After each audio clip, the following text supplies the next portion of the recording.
aku langsung kayak, masa sih emang segila itu ya politik. Jadi kayak apa yang aku pikirkan secara awam, orang yang nggak tahu apa-apa itu, dengan orang yang lebih tahu di dalam layar itu, di belakang layar, ternyata ya politik itu ya kayak panggung sandiwara aja. Goalsnya aku tuh pengen sebenarnya sih agak tinggi banget soalnya. Pengen jadi menteri.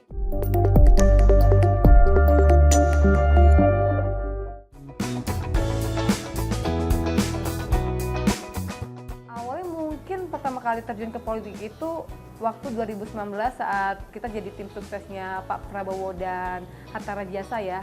Kan kebetulan Mas Dhani dipercaya untuk menjadi tim sesnya, bawa teman-teman artis untuk bantuin ke kampanye-kampanye. Nah di situ kan aku belum mengerti politik kan, dan nggak kepikir juga suka politik. Nah tapi saat kita jadi tim ses, mau nggak mau kan kita dengerin obrolan para politikus nih ceritanya di momen itu kan. Dan ternyata ada satu momen yang aku ingat banget saat mereka ngomong, iya si toko A ini sama si toko B kalau di TV itu berantem kerjanya, tapi pas di belakang tuh CS. Terus aku langsung kayak, masa sih emang segila itu ya politik. Jadi kayak apa yang aku pikirkan secara awam, orang yang nggak tahu apa-apa itu, dengan orang yang lebih tahu di dalam layar itu, di belakang layar, ternyata ya politik itu ya kayak panggung sandiwara aja. Jadi di situ kayak men-challenge aja diriku, kayak seru juga ya gitu. Dan dari situ baru suka politik. Sebenarnya aku maju tuh udah 2 kali ya sebenarnya ya. Tapi yang pertama kali itu aku tandem diminta langsung oleh Pak Fadlizon, sekarang dia jadi menteri kan. Aku waktu itu baru banget mau masuk kuliah S2, baru semester pertama aku S2. Kebetulan ngambilnya komunikasi politik kan, terus dipanggil ke Senayan, nyamperin beliau kan. Aku samperin ke ruangannya di Senayan, diajak ngobrol, ditanya sama beliau, katanya, kamu sibuk apa sekarang? Ya aku bilang, aku lagi sibuk kuliah aja Pak, ambil S2. Oh ambil apa? Komunikasi politik. Wah pas tuh, dia bilang gitu kan. Saya lagi cari tandem buat saya di Bogor, dia bilang gitu. Kalau kamu mau, ayo tandem sama saya di Bogor, di Cibinong. Terus aku agak nggak berani kan. Satu, aku pikir kayaknya kapasitas aku belum di situ. Satu, knowledge-nya masih belum, ditambah lagi juga kayak logistiknya juga, wah dari mana nih ya, aku udah dari mana. Terus dia meyakinkan, udah kamu ikut aja, kamu jangan belajar politik itu hanya textbook, dia bilang kan, tapi lebih ke praktek. Langsung itu kayak men-trigger aku gitu, oh iya bener juga ya, aku bilang, biar kamu tahu lapangannya kayak gimana, kadang-kadang jangan hanya teori kan, dia bilang gitu. Oke. Ya udah, akhirnya aku terjun ke politik itu pertama kali 2019 nyalek. Nah di saat aku nyalek di Cibinong itu, sebenarnya aku udah di kursi ketiga waktu itu. Maksudnya suara aku ya di internal partai ya. Cuman ya tau sendiri lah politik ya, banyak hal yang bisa merubah situasi. Akhirnya aku tidak jadi kursi ketiga, jadi antara kursi keempat atau kursi kelima. Aku udah males ngecek juga kan. Ya udah seperti itulah, kalau enggak ya mungkin kemarin itu sempat dapat posisi, tapi karena belum dapat ya udah nggak apa-apa. Aku coba lagi di tahun 2004 ini. Awalnya nggak kepikir mau nyalek, tiba-tiba suamiku, karena aku mikir gini, aku baru lahiran juga kan 2003 kemarin, aku masih punya bayi. Aku pikir ya udah nanti aja lah, aku juga nggak mikirin soal politik, lagi fokus sama keluarga dulu yang aku baru bangun. Tiba-tiba suamiku tanya, kamu nggak pengen nyalek lagi? Ya, kalau kamu nanya sih aku pengen, gue bilang gitu. Terus tiba-tiba ya udah nggak apa-apa, dia bilang gitu. Ah serius? Ya udah, karena dikasih lampu hijau kan. Ya udah akhirnya aku nyalek dengan tanpa terencana.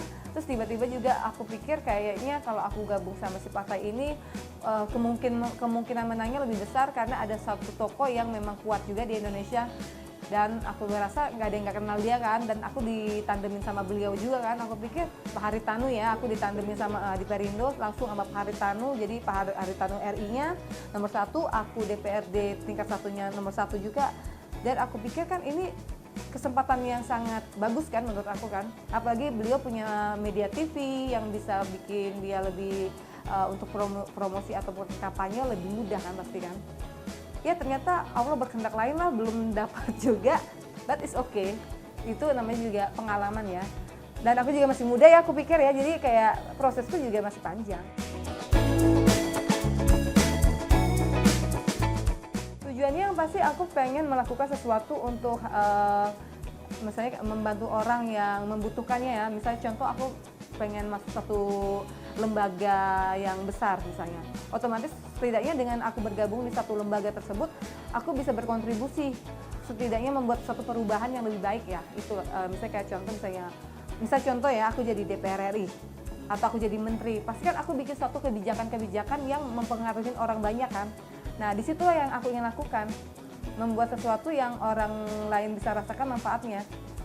Ya itu sih goals-nya. Misinya sih sebenarnya lebih ingin memajukan pendidikan di Banten ya, karena kebetulan aku juga duta dari kampusku, aku duta pendidikan dari kampusku Paramadina, ditunjuk langsung.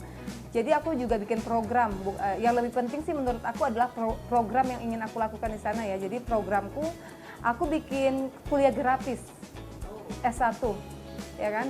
Aku bisa collab sama kampusku, karena aku duta, aku bisa collab sama mereka untuk memberikan beasiswa gratis untuk anak-anak yang tidak mampu di sana.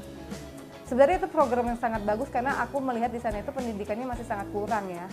Dan di sana tuh juga banyak orang-orang yang lulusannya tuh masih SD, SMP, yang untuk tingkat kuliah ada tapi sangat sedikit. Ya itu tadi karena ekonomi. Jadi aku pikir kalau memang aku bisa membuat perubahan yang bagus di pendidikan di sana, kenapa enggak? Sekarang gini, kalau kita merubah satu pendidikan, otomatis kan kita merubah satu orang nih. Satu orang ini menjadi lebih baik dan mempunyai masa depan. Satu orang ini, anak yang kita didik menjadi orang yang punya masa depan ini, dia bisa membantu keluarga besarnya. Jadi harapan aku dengan satu orang yang dikasih beasiswa bisa membantu satu keluarga. Setidaknya itu merubah nasib keluarga itu kan, bukan hanya si anak itu sendiri. Kecuali anaknya nggak tahu diri aja, udah sukses nggak bantu orang tua, nah itu udah beda lagi ceritanya kan. Nah sebenarnya visi dan misi aku tuh yang pertama adalah S1 gratis di Banten. Sayangnya ya belum mungkin aku memberi program yang terlalu tinggi knowledge-nya ya, sehingga mereka belum bisa mencernanya secara kritis mungkin. Karena mereka mungkinnya butuhnya tuh kayak cuman sembako yang langsung secara instan saat itu aja kan. Padahal yang aku planningkan adalah untuk masa depan yang jangka panjang.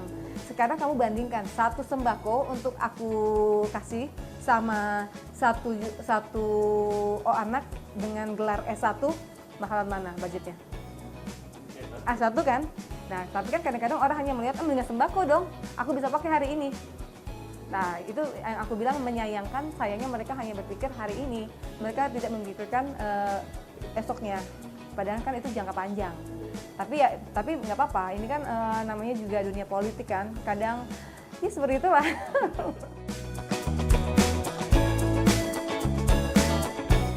Suka dukanya, kita kadang-kadang suka di underestimate ya, karena kita anak-anak entertainment ya. Alah, artis bisa apa sih, menang cantik doang, nggak tahu apa-apa ya.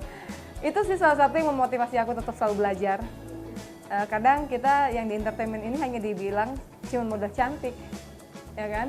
Sehingga kita seolah-olah tidak bisa belajar dan tidak bisa mendapatkan kapasitas yang layak dengan knowledge yang lebih luas.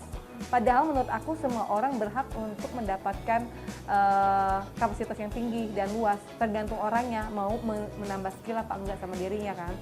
Nah kalau aku sendiri ya karena salah satunya dukanya itu ya suka di underestimate karena cuman modal cantik doang, ala lu artis doang gitu kan, ala lu bisa apa sih itu kan, ya itu yang dukanya itu. Kalau sukanya banyak ya, sukanya tuh kadang-kadang kalau kita ketemu orang di daerah-daerah itu, mereka seneng ketemu kita, wah artis heboh gitu kan, seru ngeliat mereka seneng ketemu kita tuh, nggak tahu seneng aja gitu, kayak bisa berbagi kebahagiaan sama mereka tuh kayaknya aku kebawa happy feel-nya, kayak oh di sana ketemu aku seneng juga gitu kan. Ya senangnya bisa berbagi juga sama mereka, saat kita mampu kenapa nggak bisa berbagi, ya kita bagikan dengan kemampuan kita juga kan, nggak yang too much kan. Ya sukanya lagi bisa banyak ketemu orang-orang yang lebih pintar, lebih berpengalaman, ilmunya jadi nambah-nambah, sukanya itu. Dan sukanya ya itu tadi sih, semoga langkah yang aku buka hari ini membuka langkah-langkah yang besar lagi ke depannya gitu, itu sukanya.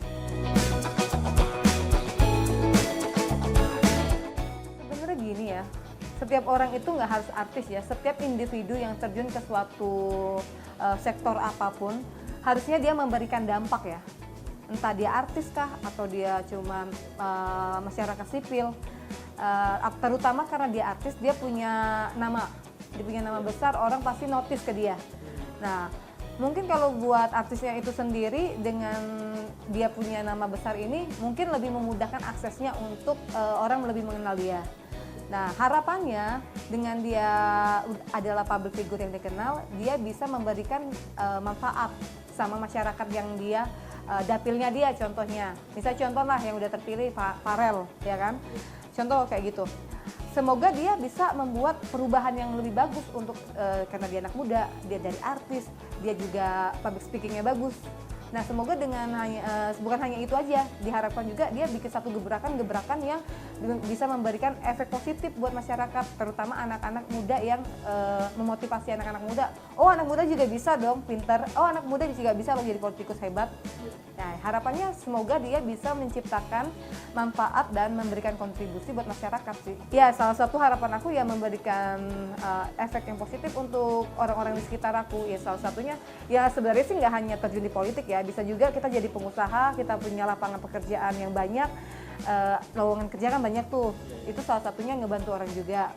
Nah, tapi mungkin itu salah satu ya. Tapi kalau di politik ya bisa juga kita bikin satu kebijakan atau program yang memberikan efeknya lebih luas lagi. Iya sih, itu aja. Oh iya dong, kecewa sih lebih tepatnya.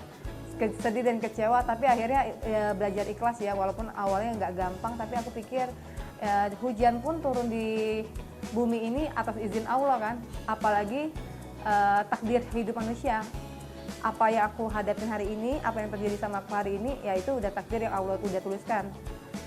Terus aku mau melawan takdirnya Allah, siapa aku, ya kan? Jadi ya udah, jadi aku belajar ikhlas saja dengan kegagalan yang kegagalan itu kan bukan sesuatu yang membuat kamu mati, tapi adalah keberhasilan yang tertunda dan bisa membuat kita jadi lebih kuat dan lebih hebat katanya.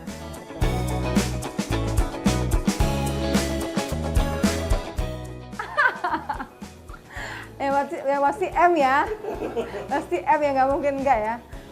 Apalagi kemarin aku lumayan, ya ada yang tahu lah pasti, ikut bikin udara polusi yang di daerah Banten kemarin kan, senang menetralisir udara kotor menjadi udara sehat. Satu truk aja itu harganya 1,5 M. Itu satu event. Satu event. Dan event bikin berapa event? Waduh, sering. Kan kita kan ini juga kan sosialisasinya bagi-bagi minyak, bagi-bagi itu, dan setiap titik itu minimal satu hari itu budgetnya antara 30 sampai 35, itu satu titik. Ya, itu satu titik. Kita beberapa titik. Memang juga ada kontribusi dari Papa juga, tapi tetap kita juga ada kontribusi juga pastinya. Pokoknya ya M lah. Tergantung. Kalau aku mikirnya gini sih, mungkin kalau ke depannya ada sponsorship mungkin why not, ya dong. Tapi kalau kayak aku harus mengeluarkan kocek pribadi nanti dulu deh. Nah, tapi aku akan lebih mau jadi tim ses aja. One day besok siapa yang maju, aku jadi tim sesnya, aku sangat bersedia.